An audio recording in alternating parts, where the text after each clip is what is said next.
迎着霜，你的根紧握这片土壤，追着浪，我的夜飘过万里边疆，遥相望，岸的尽头是地久天长。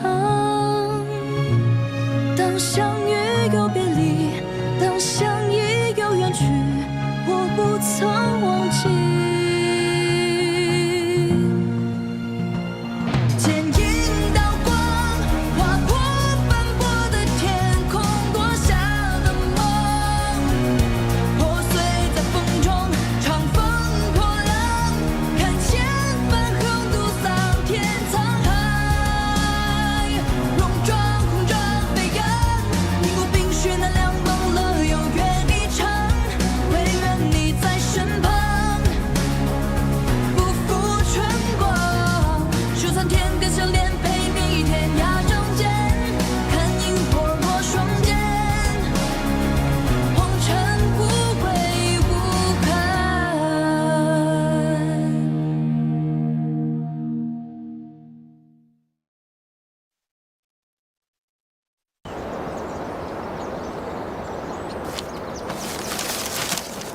怎么样，桃子姑娘，我买对了吗？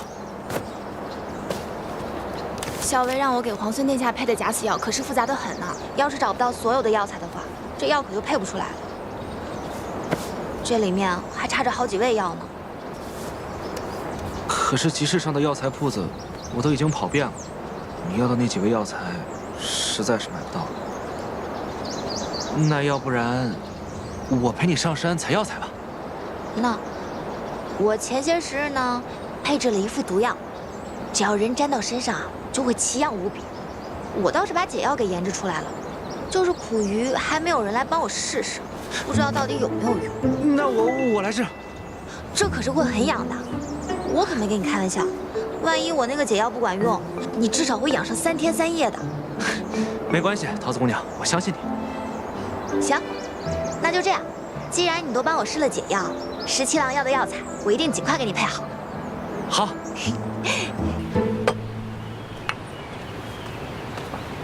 知道你爱吃甜的，来尝尝这糖彩酥。这是在哪家铺子买的呀？这不是买的，顾小姐刚送过来的。哦，是她特意给你做的？当然不是了，阿元、老鲍他们都有。我想起来你爱吃，才特意拿过来给你。尝一口。放这吧，我一会儿再吃。行吧。对了，跟京都的人都联络妥了，现在万事俱备，只欠东风。药在桃子那里，还没配好。我知道，我让长耳天天跟着他，看能帮上什么忙。你让谢长儿给桃子帮忙，我看别是添乱才好。添乱也好啊，省得他总在你旁边，我都怕他拿毒针刺我。好好的，他干嘛拿毒针刺你啊？因为呀，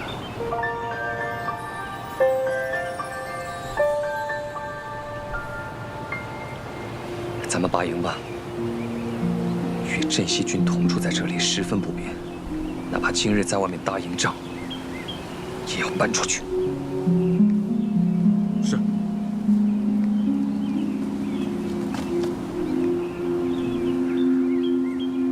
哦，我突然想起来了，我们家公子啊最爱吃这个点心了，我现在就给公子送去。哎，我特意给你拿的点心，你怎么送别人呢？那不也是别人送给你，你才拿来给我的呀？哎，哎，哎，哎！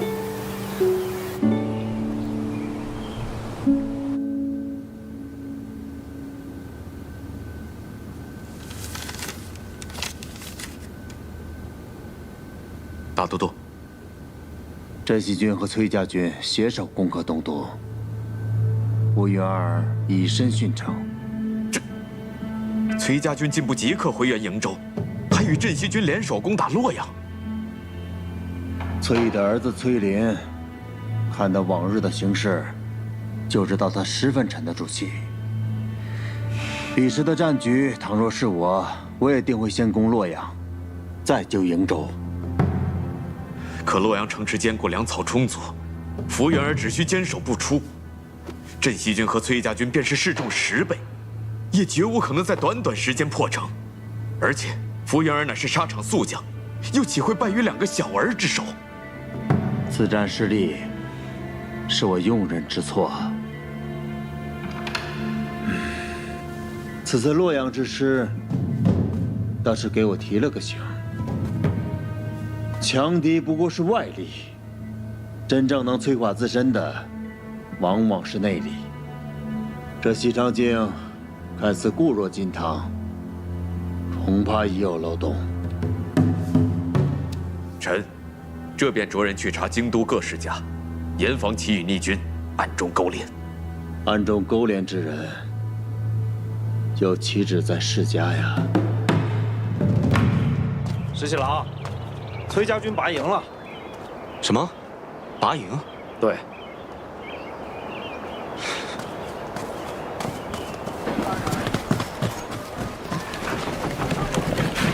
三位，都已经收拾差不多了。我去河边走走。哦，我陪你一起去。不用了，你先忙吧。好。里面东西都收快一点。是。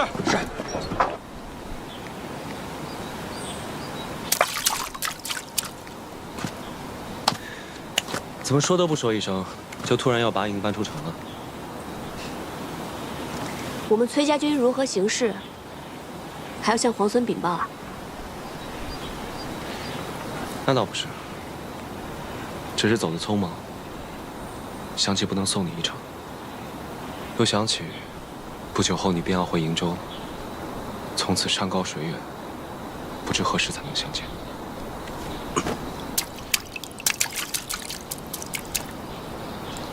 那我答应你，等我回瀛州之前，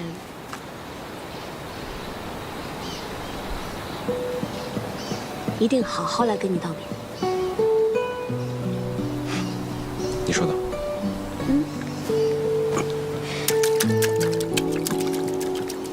这是怎么打的呀？在劳兰关，狼特别多，每一次出城遇到狼时，我们便会随手捡起一块石头来打狼。日子久了，大家都学会了这项技能。每当闲暇的时候，便会在劳兰关河边打水漂。赢的那个呢，第一块烤羊肉便归他。听起来真有意思。想试试吗？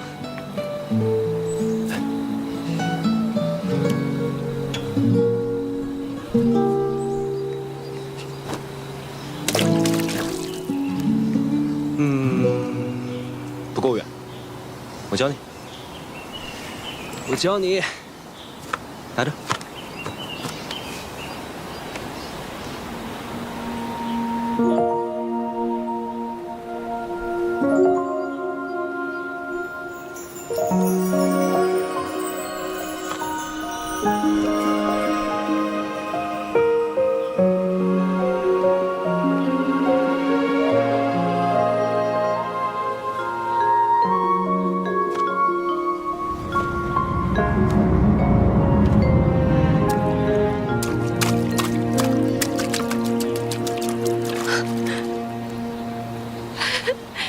成了，成了，原来是这样。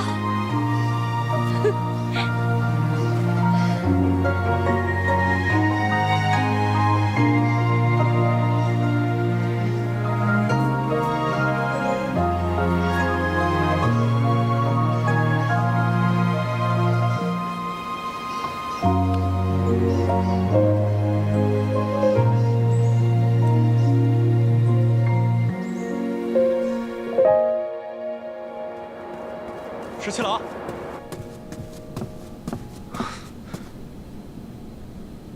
崔礼来见过我。崔礼，此人志大才疏，且小人无解，为了权势不择手段。怎么，他找你所为何事？他想联手我们击杀崔林。小裴将军，在下有意与镇西军联手，击杀崔林。你就不怕我把你绑了起来，送到崔公子面前啊？恕在下直言，就在杀崔林这件事情上，你我二人的立场应该是一致的呀。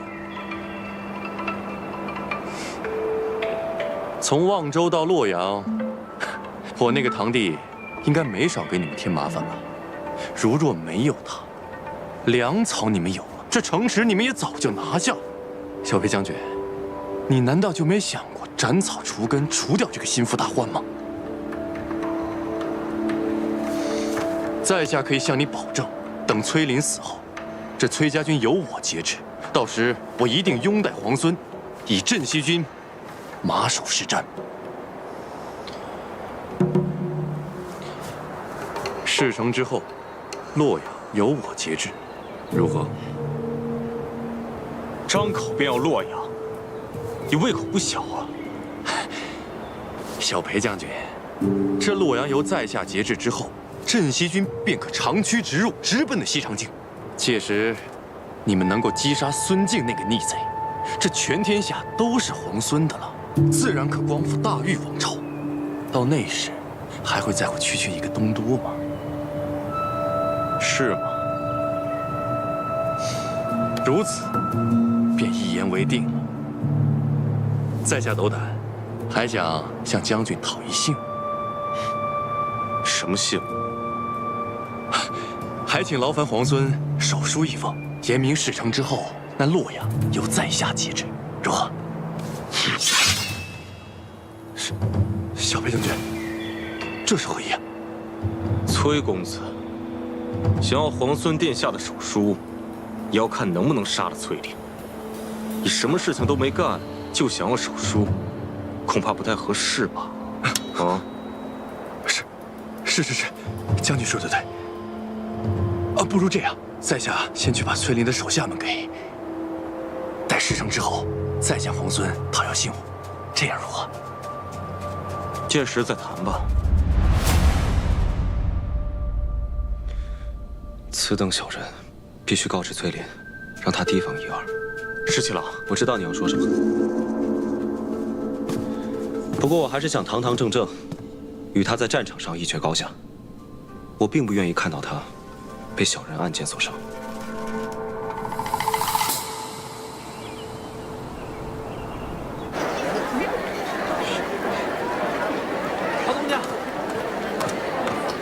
桃子姑娘，这个是十七郎给何校尉的。还有这个，这是我给你的。这是什么？猪耳朵，我跑了好几条街才买回来，还热着呢。我不要。可是，你上次不是说你喜欢吃吗？我现在又不想吃了。喂，怎么了？我这几日和校尉住到城外去了，你感觉身上有没有什么不舒服啊？哦，没有，你给我的药挺好的，我就养了2天就好了。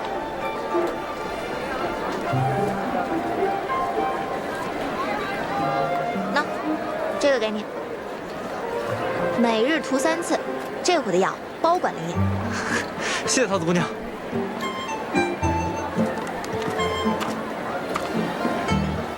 喏，是什么呀？猪耳朵呀，本姑娘忽然又想吃了。给。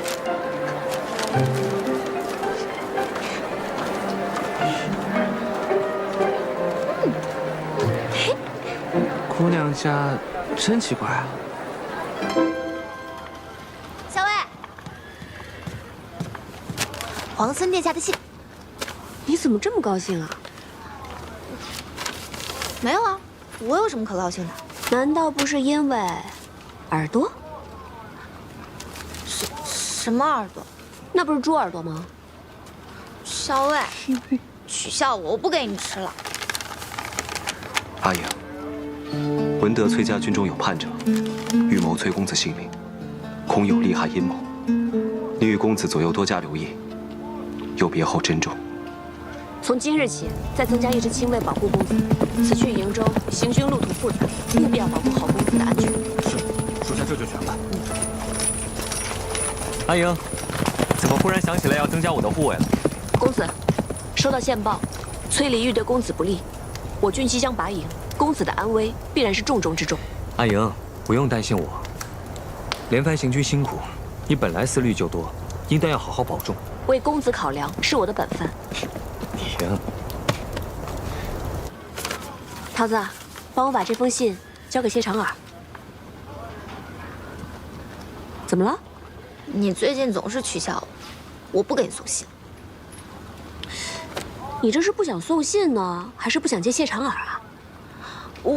哦，要是后者的话呢，这样，我在信上呢再添上一句，告诉他们以后送信就让老鲍来，免得惹我们桃子姑娘不高兴。哎，你看你，那他们都是一丘之貉，谁送不都一样？哦，我来吧。那你早去早回啊，可别欺负耳朵。谁欺负他了？哼，嘴硬。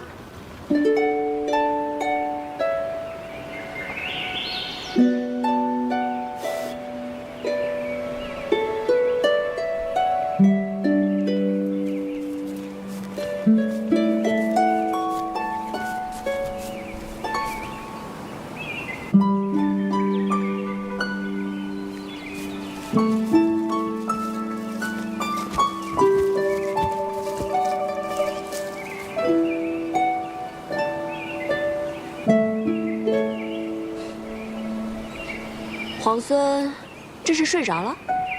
可少爷要再不来，我怕我要睡到晚上才行。沐天席地，17郎真是到哪儿都能自在逍遥啊！自是因为此刻清风为善，草木为香呢。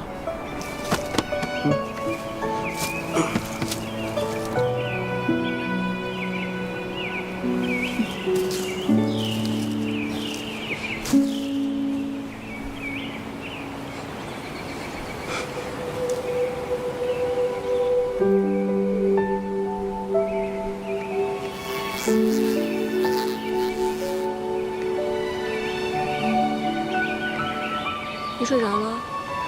睡着了。你为什么要提醒我？崔离会对我们家公子不利啊？因为我提醒了你，你就定然会回心来见我。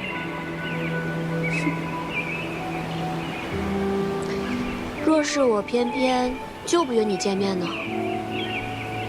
那就我约你见面呗。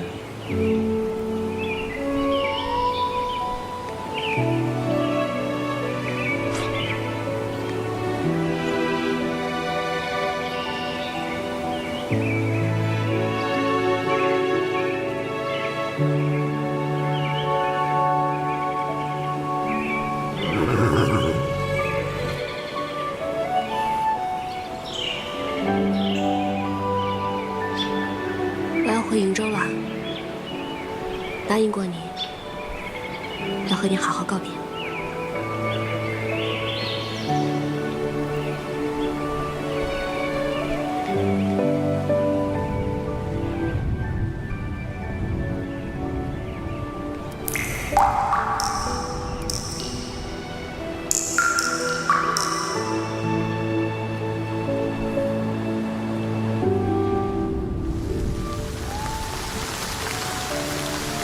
下雨了。带你去个地方。好。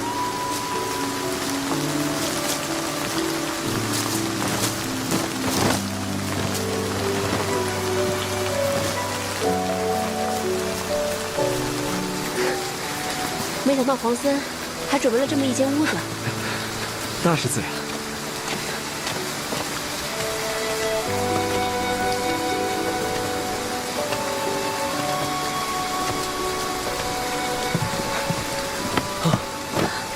还好有这个屋子躲雨，要不然我们就成落汤鸡了。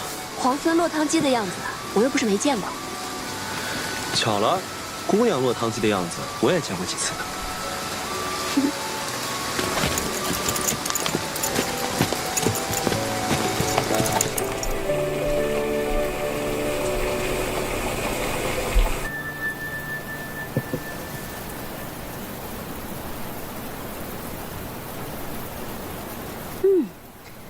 香沁人，入口微苦，别有一番风味。这是竹叶茶吗？没错。民间呢常以竹叶为煎，代做茶饮。皇孙的身份如此贵重，却对乡间生活了若指掌。人生在世呢，身份什么的最不值得一提。贵为天子又如何？还不是一碗饭，悠茶。我倒觉得在这里当个田舍翁，活得更痛快些。但你有没有想过，若是天子无道，田舍翁们流离失所，就连粗茶淡饭也成了奢望，还谈何痛快呢？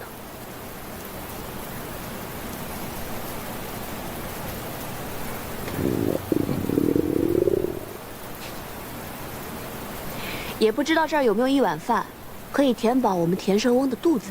都准备好了。这是好。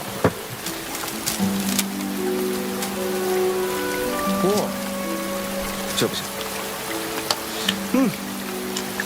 我厨艺不精，如果你不嫌弃的话，我给你露两手。十七郎亲自下厨，我岂敢嫌弃啊？不过，我好像什么都不太会。哦，生火我应该行。好，就这么定了。我来看看啊。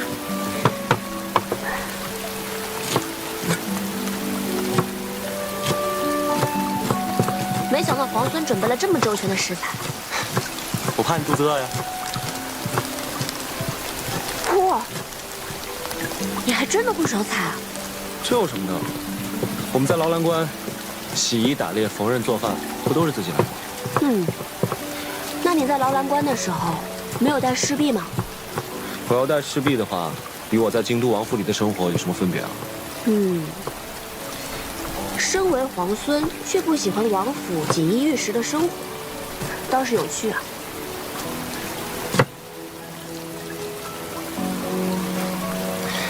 我呢，是鄂月出生的鄂子，从小先帝和父王就不喜欢我，这样的锦衣玉食，不要也罢。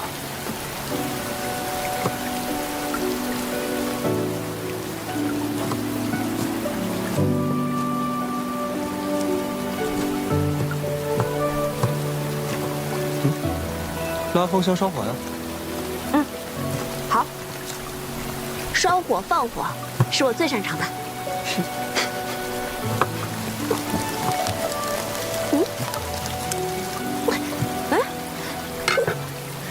拉香烧火呢，也要讲究技巧的，要慢慢的这样推进去，再慢慢拉出来，慢慢推进去拉出来。还有呢，我试试。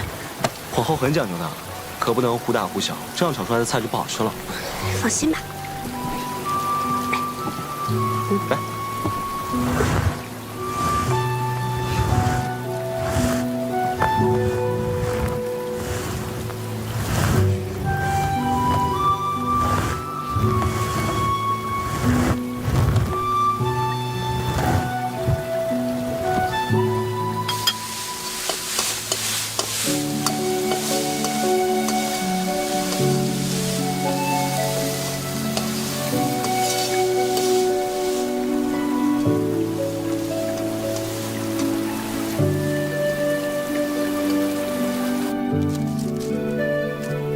来啦，米饭来啦！行，吃吧。这么粗茶淡饭的，你还跑去摘野花？私事陋室，唯吾德馨。十七郎，这顿饭可是你认真做的，怎么能随便对付过去呢？菜色简陋，委屈你了。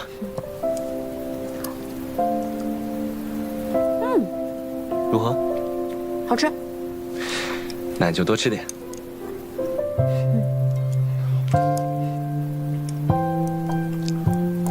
你不怕我在饭菜里下毒啊？当然怕了。所以刚才啊，我在烧火的时候，已经放了毒液。皇孙，你现在已经中毒了。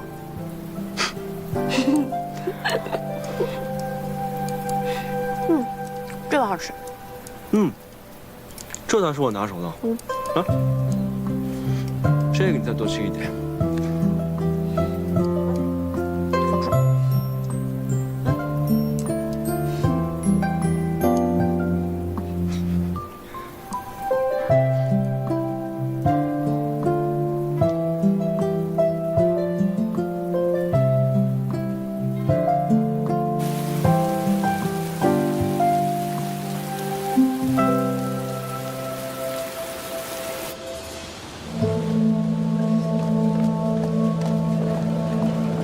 给我砸！砸了这个狐狸精的窝！哎，你们住手！魏国夫人，这里是后宫，岂容你在这放肆？你还知道这是后宫？那他这个前太子妃为何还在这个后宫里？就是你这个狐狸精，魅惑大都督，祸国殃民，就是你害得我弟弟被俘。我今天非撕了你这个狐狸精不可！还我弟弟！不行，我杀了你！你疯了！还我弟弟！我今天非杀了你不可！大都督到！你放开我！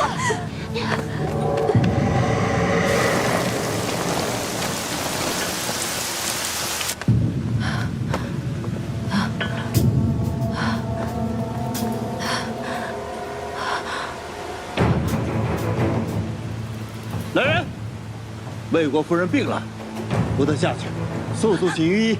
是。大都督，哎，放开我！大都督，大都督，给我退下！大都督！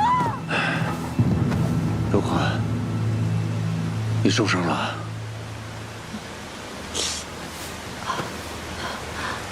委屈你了。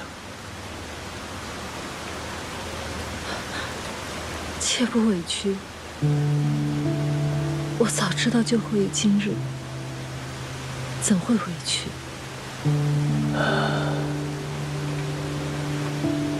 这几日，我一直在想，当年我若是带你一走了之，那又会是什么样子的？想当初，我在城外的十里长亭，足足等了你1日。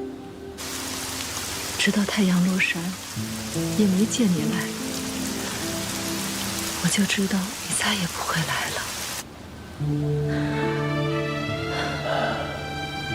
虽然当时我已经被选做了太子妃，但是只要你愿意带我走，我是可以跟你远走高飞的，隐姓埋名，哪怕做一对贫贱夫妻，我也甘之如饴。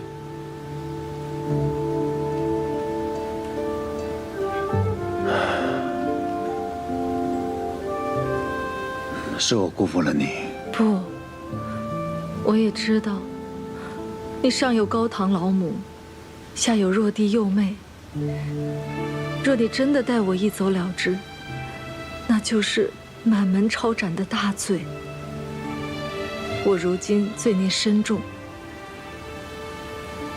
可是只要想到和你在一起的日子，哪怕是偷来的，只要能和你在一起，不管别人骂我还是唾弃我，我都是那么的高兴。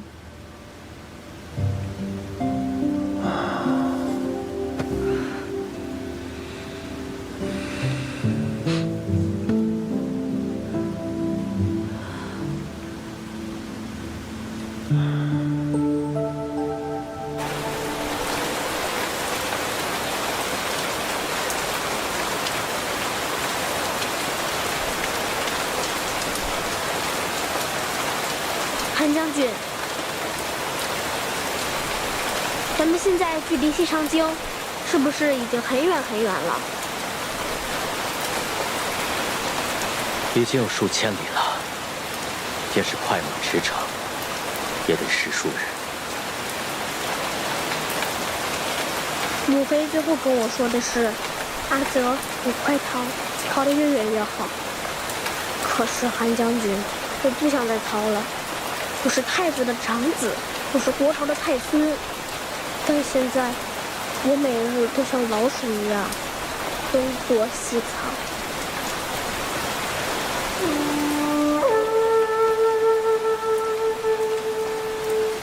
臣给殿下讲过韩信将军的故事，也讲过越王勾践的故事。殿下如今是避险，忍辱负重，才能有将来收复河山的一日。那日你说镇西军统帅李密是我实际堂兄，镇西军已经从劳兰关一直杀到了望州。十七哥领兵还是挺厉害的，我真想同他一样，与敌人正面对阵，拼杀一场。17皇孙确实战功显著，但镇西军原是府兵，裴贤与先太子并不亲近。殿下如今身份贵重，哪怕是血脉至亲，也不能轻易相信。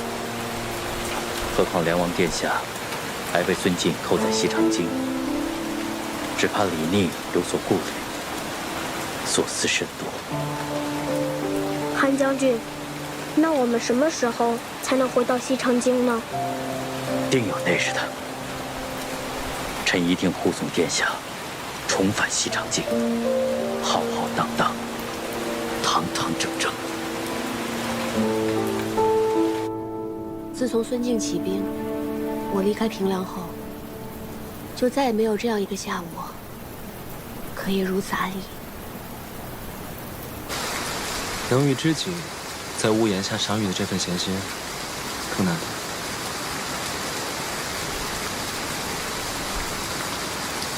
前几日，我还做梦回到劳兰关，打了一头特别肥的黄羊，正烤着呢，梦就醒了。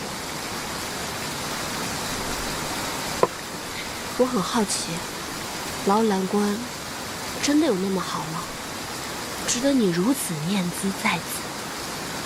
行无辙迹，居无仕路，岂不快意？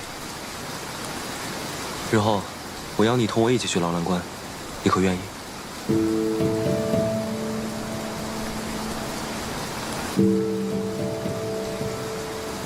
你明明知道这是梦，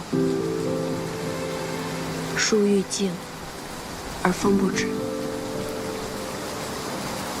17郎，你以如今的身份，还能抛开一切，重回边塞，过那样的生活吗？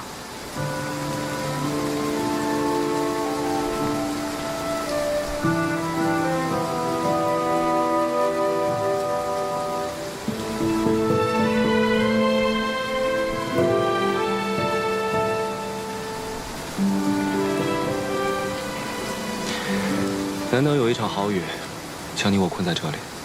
雨停之后，又该各奔东西了。我们说些别的吧。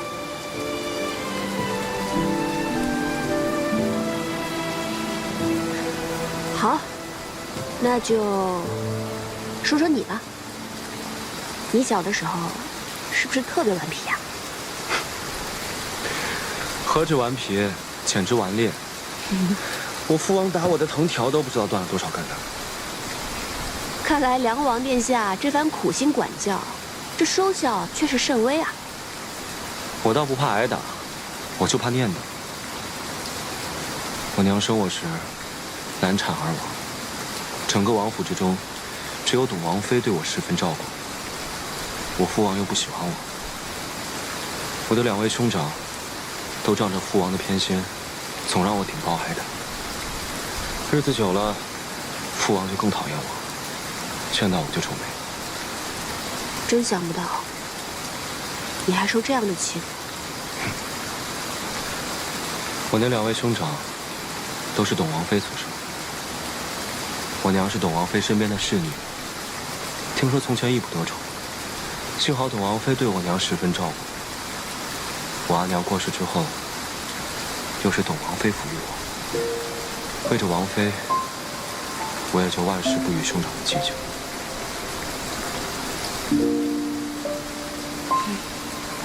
你是一个心善的人，别人对你好一分，你便以10分报之。后来，董王妃病故了，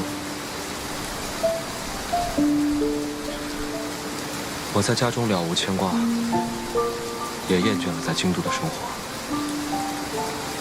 我宁可戍边保家卫国。于是我就想了一个法子，去了劳兰关。我走的那天，我父皇跟兄长们都特别高兴，只有奶娘一个人流着眼泪送我。奶娘呢？现在还在王府吗？她年岁大了，我一离开王府，便将她送回老家，安享天伦。也幸好离开了京都，只是许久未见，不知她是否康健安好。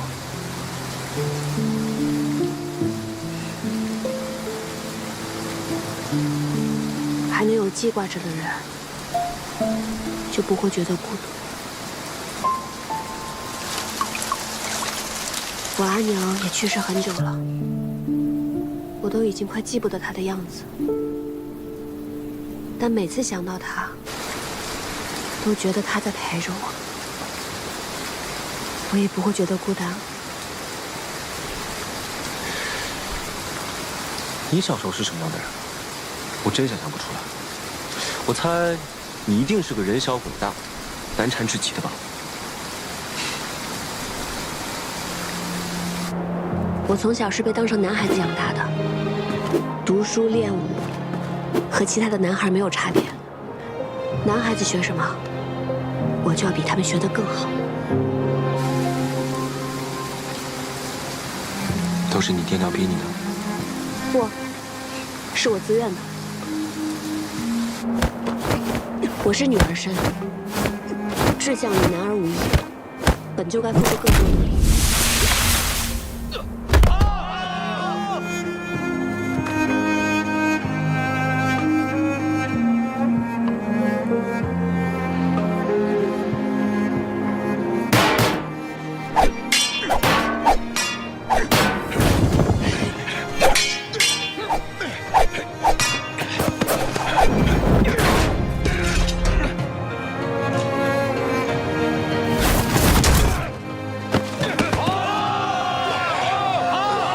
都是起3更，睡5更，要比旁人流更多汗，甚至流更多的血。有时候太累了，受伤了，即使十分辛苦，也会默默忍着，更不愿意让任何人知道。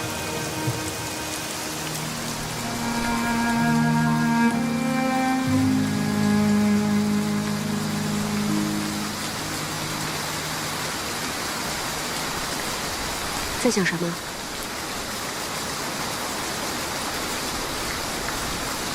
我在想，要是我们早些认识就好了。为什么？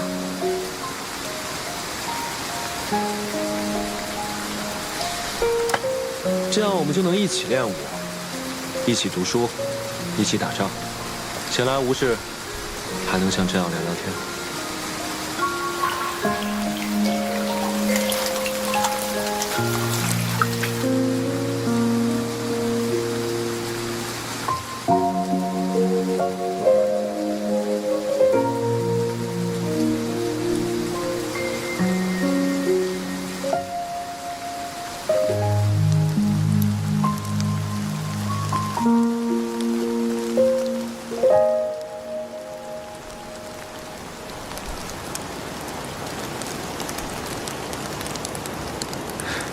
这么快雨停了。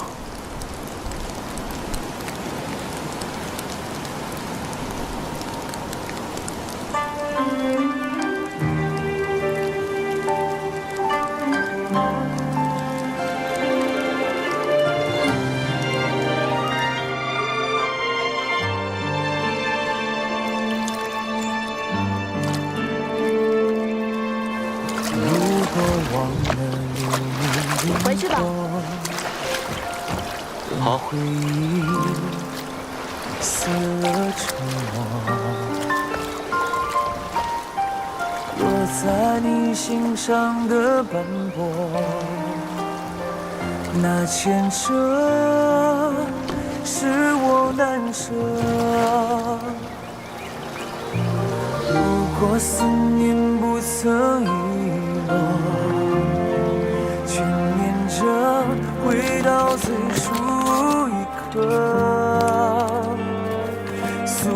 面曾有过的温热，多想为你留着。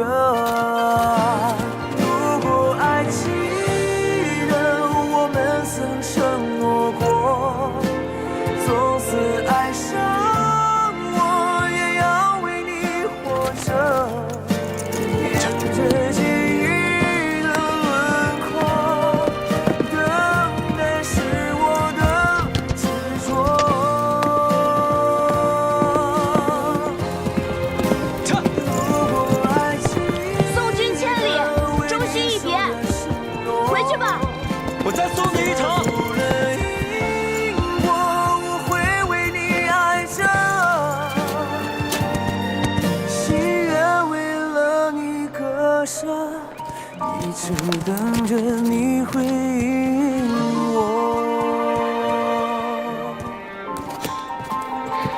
白莹，这20年来，我从未有过今日午后这般安宁喜乐。我也是。待到天下太平，你我并肩，同游乐悠原。一言为定。宿命曾有过的温热，多想为你留着。如果爱记得为你守的承诺，颠覆了因果，我会为你爱着。心愿为了你割舍，一直等着你回应我。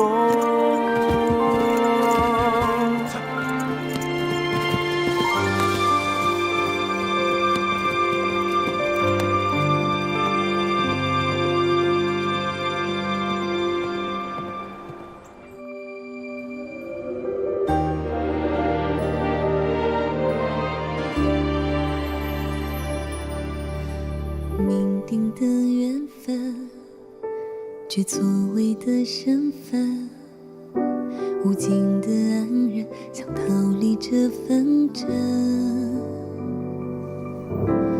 默契的信任，隔绝了缘与恨，只属于你我这漫天的缤纷。你是最初的期待，心亮起来；你是最终的答案，无悔无怨。想说的